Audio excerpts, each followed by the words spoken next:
This has been a successful APEC meeting taking place amidst profound changes in the global economy. APEC's founding mission was to promote open and free trade in the Asia Pacific.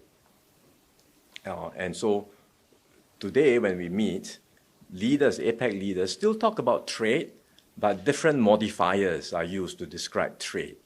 It's not just open and free. Some economies talk about trade having to be fair and balanced, suggesting that it wasn't in the past. And more, security is used alongside trade. There's always been security carve-outs in trade agreements for national security, and these were in the past used sparingly. But nowadays, security is used very liberally, not just security in the traditional sense of defense, but also economic security, supply chain security, and technology security. So security is everywhere, and in the name of security, more barriers are put up against trade. So it's amidst this environment that we are meeting, and understandably there are different views across APEC economies around trade, but it's still very good that in this APEC meeting, we were able to achieve a consensus amongst the leaders and the ministers on the direction forward for APEC. That is generally still pro-trade, despite all the different modifiers. And this is important for Singapore because we are such a trade-reliant and trade-dependent economy. Trade is not just good to have for us. Trade is our lifeblood. Trade is existential for us. So we must continue to support APEC. We must continue to support the momentum for trade and trade liberalization in the global economy. And for us, that means multiple lines of work. It means, on the one hand, we have to continue to reform the WTO, which is very important, and I spoke about that at the APEC meeting. We also have to bring together the different regional groupings closer together. We have RCEP, for example, CPTPP, and other different FTAs and forums for cooperation. We ought to try and bring them closer together and build bridges between them, which we are also trying to do. And thirdly, we should pursue new initiatives as we have been doing. Like at the sidelines of this APEC meeting, we started with New Zealand and Chile the Green Economy Partnership Agreement, as we did last time with P4 with Brunei and the three economies too. So these new initiatives help us to set standards, shape norms of cooperation, especially around new areas, and hopefully in time to come they can expand, grow, and be multilateralized. So these are our priorities for trade, for our economy, and I'm glad we were able to achieve some good progress during this meeting. Thank you. And also the first question. So now after the ASEAN Summit and APEC, right, what's your read on the state of multilateral rules-based world order? Are things more promising as we head into 2026 and also beyond? These things will not change with one meeting, and it's also very hard to tell how things will evolve month by month, year by year. It's a little bit like the climate. You know the global warming is happening. You can tell, over a long period of time, the world is warming up unless countries come together to take actions. But you can't really tell the weather day by day or year by year. And I think it's hard to say at this stage. We know the longer-term trends. For now, if no actions are taken, if these trends continue, the structural trends continue, we are likely to see more fragmentation in the global economy. We are likely to see continued erosion of the rules-based multilateral system and move more and more into a multipolar world. That's our view. Of course, these trends, may happen, but the rest of countries also have agency. We are not passive bystanders and helpless, as though these trends are so powerful that we can't do anything about them. We can take actions, just like global warming. We know it's happening, but we can take actions to mitigate. And likewise, if countries are able to do more, like what we did this time with the APEC summit, and through other areas of cooperation, if we can all take action together, then we can do something about these structural trends. PM, could you share a bit about your thoughts about these Trump and Xi meetings, and then how you feel about the their US and China relationships going forward? From all the reports, they had a good meeting. Sorry, Oh, all right. They had a good discussion and conversation. I'm glad it took place and that it has provided some stability. I think it's more of a temporary truce and some guardrails around the relationship, which is much needed and very welcome, certainly by all the economies in APEC, and I'm sure by countries everywhere. And also for the global economy, this is much needed to provide some predictability, but it is short term. And I think the underlying structural issues have not been fully resolved. The rivalry between the two countries remains. The mutual suspicion, the distrust of one another remains. The continued attempts to insulate themselves from one another, I'm sure, will continue. So we just have to be realistic. It's a relief that this has taken place, but we should also be very clear that the underlying concerns and the underlying rivalry between the two great powers will continue. PM, perhaps building on that, in general, after the dinner with President Trump, do you have any sense of where the future of US trade policy is going? Do you sense any fundamental change in his stance? We had a good dinner. It's not just a few of us around the table. President Trump was warm, friendly. It's an informal dinner, so we talked about a wide range of issues, global and regional. We didn't get into very many specifics on trade, but if you look at US policies under this administration, it's quite clear where they are, what they will continue to do where trade is concerned. As I mentioned just now, they would like to see trade continuing. They know that they can't do everything within America. It's not possible. They will need partners. They will see trade. But the current administration reflects the mood of American society, which is that trade in the past decades has not benefited American people. It's not been so fair to them from their point of view, and they would like to see some rebalancing. And of course, there's also the concerns around technology, around security. So it's a different way of, a different approach to trade compared to a completely open and free trade system that we have been used to in the past. And that policy is clearly upheld by this administration. How long will this continue for? No one can say. But I think, as I mentioned just now, these wider trends are likely to continue, not just in America, but across the world. Countries are concerned about securities. Countries are concerned about supply chain disruptions. Countries are concerned about their industrial base, the advanced economies. They want to reshore more manufacturing. So these wider trends, I think, are likely to continue, be it in America or other countries, and for some time to come. Kim, what are some of the key outcomes for Singaporean businesses from this APEC? APEC has a very strong business community that works alongside the APEC ministers and leaders. So we meet with the Business Advisory Council every year, and they give us recommendations. And one of the recommendations that came out through our efforts working together with the Australians was to advance the agenda for paperless trade. Just to digitize trade processes, make it more seamless and convenient, reduce frictions. And I think that's a good thing for businesses. It may not seem like a very big news about tariffs and big policy change, but these sorts of cutting of red tape, reducing of frictions for trade are things that we should pursue. And a lot of the feedback comes from the business community, business leaders that APEC engages. And through these constant engagement and feedback mechanisms, we are able to, again, make good progress towards facilitating trade and investment flows between our economies. PM, are you optimistic about trade policy reform after your intervention about the WTO on day one? And what are your reflections on the prospects and future of smaller multi-country pacts like JIPA or DIPA after your meetings at this year's summit? And can you talk a little bit about how they will benefit Singaporeans on the ground? we have to keep trying. I mean, we have to be realistic about the challenges of WTO reforms and trade policy reforms globally.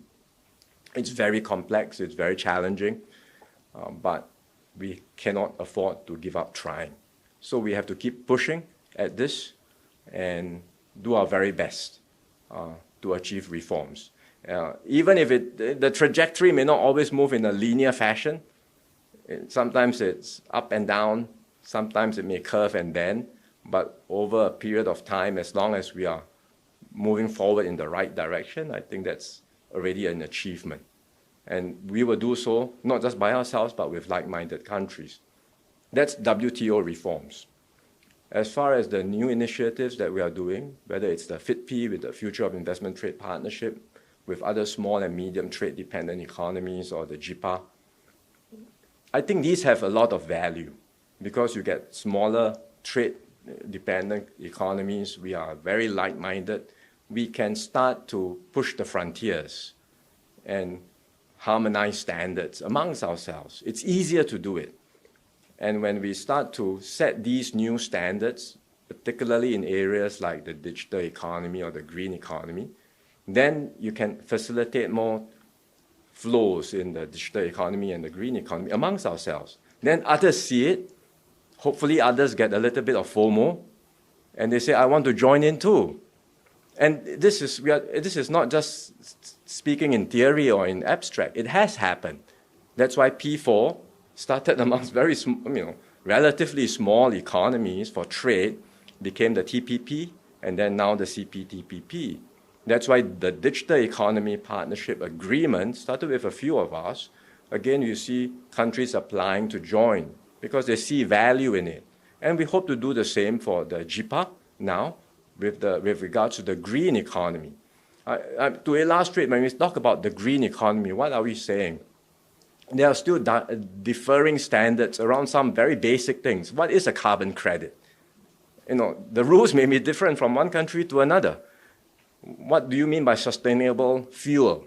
Different countries have different definitions. Disclosure standards for businesses may be different. And so when businesses have to interoperate across boundaries, across countries, there are multiple rules to look at, and it raises compliance costs, makes it hard to interoperate, and this is bad for business. So when we are able to harmonize some of these standards, converge around an agreed format of disclosure, for example, then all of these helps to reduce compliance. It helps to facilitate more trade and investment flows. And that should be good. And so we've done that for the digital economy, and we hope to do that similarly for the green economy. How does all this help Singaporeans at the end of the day? Well, the simple formula is more trade, more investments leads to better jobs for Singaporeans. That's the tangible benefits from trade. But trade also has a lot of intangible benefits. When we trade with one another, it leads to more competition, but the competition sharpens our capabilities. There's an exchange of ideas. We learn from one another, and we all get better along the way as we have these exchanges. Trade also facilitates more culture and people-to-people exchanges, and Singaporeans benefit tremendously from that. PM, just to go back to the Singapore and US, you mentioned that you didn't speak much to President Trump about trade, but you also had a meeting with the Treasury Secretary. Did trade come up in that conversation? Is there a tariff pause or any discussion on tariffs were they mentioned during that discussion? I had a good meeting with Secretary Besant. We are both finance ministers. I'm finance minister, he's a Treasury Secretary. So we spoke a lot about financial cooperation in the whole, all its different aspects, be it on fintech and digital assets, for example, also on tax policies, as well as what we do when we cooperate with the American. Look at you. No. The aircon suddenly. Let me turn it off. You're doing good.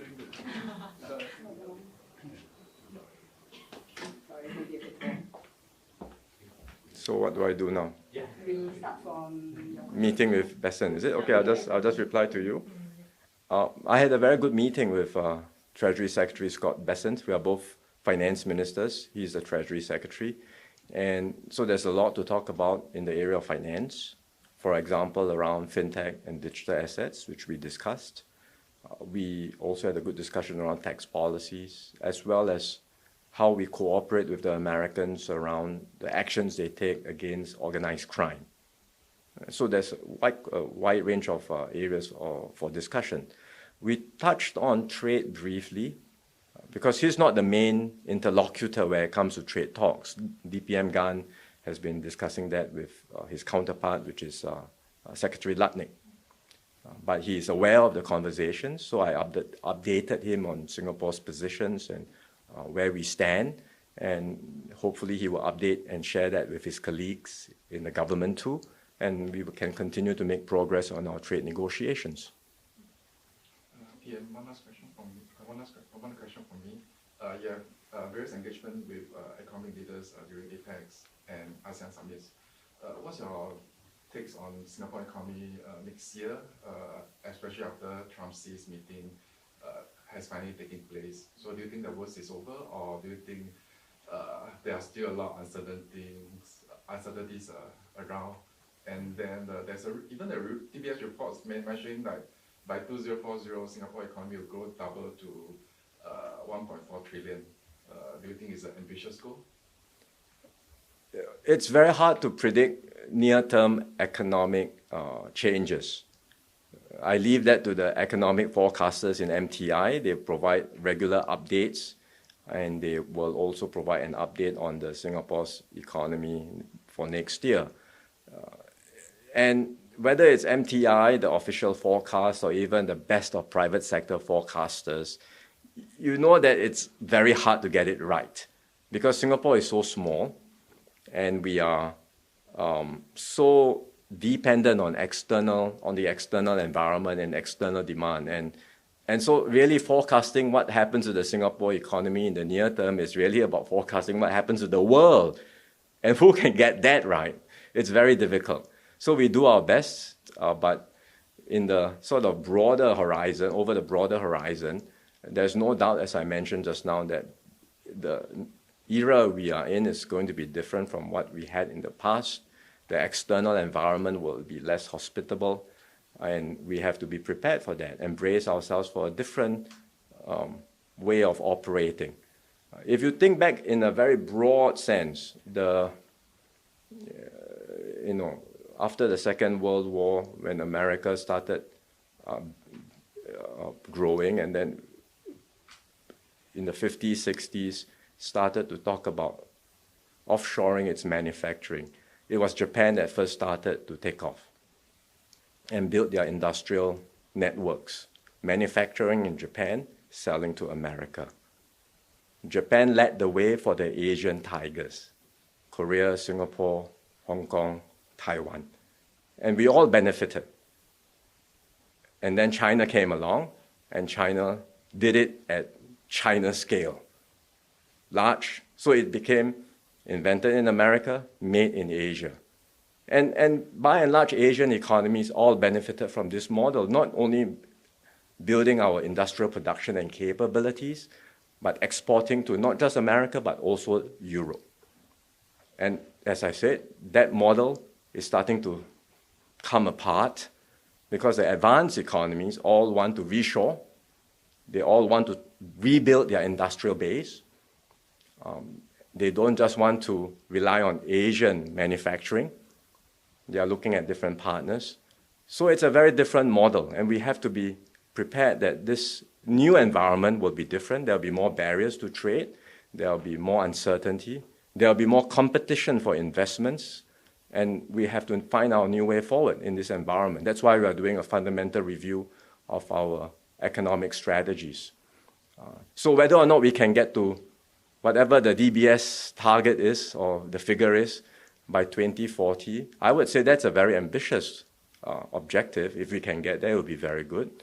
But beyond just GDP alone, we want to grow, of course. We want our economy to grow. We want the pie to grow. But GDP alone is not sufficient. We must also ensure that the growth is based on innovation, productivity, high-quality growth, And then ultimately that benefits Singaporeans across the board. And that means we have to ensure that growth leads to more jobs, better jobs, and higher incomes for everyone.